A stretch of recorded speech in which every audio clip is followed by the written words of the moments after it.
ফরজ নামাজের পরে রাসূল সাল্লাল্লাহু আলাইহি ওয়াসাল্লাম 6টি আমল করতেন। বর্তমানে আমাদের সোসাইটির ভিতরে অনেকেই আলহামদুলিল্লাহ নামাজ পড়া শুরু করেছে, কিন্তু এখন আমরা আমল করা ছেড়ে দিয়েছি। আমল করতে আমাদের একদমই ভালো লাগে না। নবীজি সাল্লাল্লাহু আলাইহি সাল্লাম প্রত্যেক ফরজ নামাজের পরেই তিনি আমলগুলো করতেন, আমলগুলো কখনো ছাড়তেন না। যার কারণে আল্লাহ রাসূল সাল্লাল্লাহু আলাইহি সাল্লাম সাহাবায়ে কেরামদেরকে শিক্ষা দিয়েছেন এবং সেই শিখানোর মাধ্যমে আমাদেরকে শিক্ষা দিয়েছেন। আমরা বর্তমানে আমল করা ছেড়ে দিয়েছি। আমরা কেমন যেন নামাজ পড়তে আসলেই কখন নামাজ শেষ হবে, কখন ইমাম সাহেব সালাম ফিরাবে, সেই চিন্তায় আমরা বিভোর হয়ে থাকি। নামাজ পড়তেছি, নামাজের ভিতরে টেনশন, কখন দোকানে যাব, দোকানে সবকিছু ঠিক আছে কিনা, সংসারের বিভিন্ন চিন্তা আমাদের নামাজের ভিতরে চলে আসে। নামাজ পড়ার সাথে সাথে আমরা সেখান থেকে চলে যাই। আমল আমরা অবশ্যই করার চেষ্টা করব। 6টি আমল রাসূলুল্লাহ সাল্লাল্লাহু আলাইহি ওয়াসাল্লাম আরও বেশি আমল করতেন। 6টি আমল করলে যাতে করে রাসূলুল্লাহ সাল্লাল্লাহু আলাইহি ওয়াসাল্লামের যেই আমলগুলো আছে কোনোটাই না ছুটে যায়, এই জন্য আমি কিছু আমলের কথা আপনাদের কাছে বলবো। 1 নাম্বার হচ্ছে, নবীজি সাল্লাল্লাহু আলাইহি ওয়াসাল্লাম যখনই নামাজ শেষ করতেন সাথে সাথে তিনি একটু সশব্দে, যাতে করে আশেপাশের মানুষ একটু শুনতে পারে, আল্লাহু আকবার বলতেন। অর্থাৎ নামাজ শেষ করার পরেই তিনি আল্লাহু আকবার, আল্লাহ হলেন সবার বড়, এই স্লোগান তিনি দিতেন। সাহাবায়ে কেরাম আল্লাহু আকবার বলতেন। রাসূলুল্লাহ সাল্লাল্লাহু আলাইহি ওয়াসাল্লামের চমৎকার একটি সুন্নাহ হচ্ছে নামাজের শেষেই আল্লাহু আকবার বলা। অন্য হাদিসের ভিতরে রয়েছে, বুখারী ও মুসলিম থেকে হাদিস বলছি, তিরমিজি শরীফের ভিতরে রয়েছে, নাসাই শরীফের ভিতরে রয়েছে হাদিসগুলো, চমৎকার হাদিস।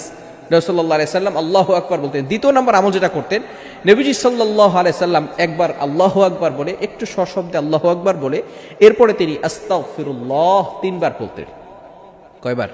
ভালো করে বুঝলেন, বিষয়গুলো ভালো করে বুঝতে হবে। আস্তাগফিরুল্লাহ, আস্তাগফিরুল্লাহ, আস্তাগফিরুল্লাহ। এখন অনেকে বলবেন, হুজুর আস্তাগফিরুল্লাহ বলার দরকার কি? আমরা তো ভালো কাজ করছি।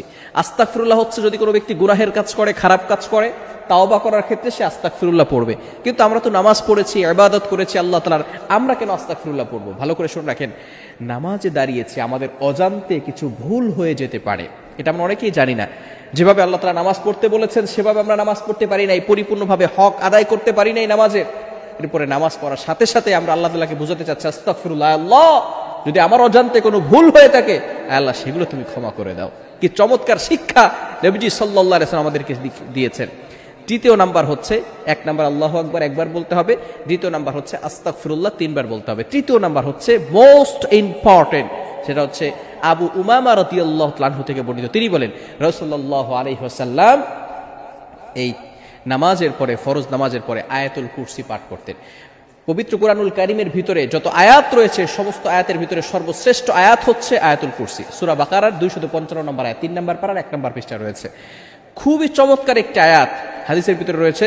নবীজি সাল্লাল্লাহু আলাইহি ওয়াসাল্লাম বলেন, মান ক্বারা আয়াতুল কুরসি ফি দুবুরি কুল্লি সালাতিন মাকতুবা, যে ব্যক্তি 5 ওয়াক্ত সালাতের পরে আয়াতুল কুরসি তেলাওয়াত করবে, ওই ব্যক্তি মৃত্যুবরণ করার সাথে সাথে জান্নাতে চলে যাবে। এজন্য অবশ্যই 5 ওয়াক্ত সালাতের পরে আমরা আয়াতুল কুরসি পড়ার চেষ্টা করব। অবশ্যই আমলটা কখনো ছাড়বো না। চতুর্থ নাম্বার হচ্ছে, রাসূলুল্লাহ আলাইহি সাল্লাম 33 বার সুবহানাল্লাহ, 33 বার আলহামদুলিল্লাহ এবং 34 বার আল্লাহু আকবার পড়তেন।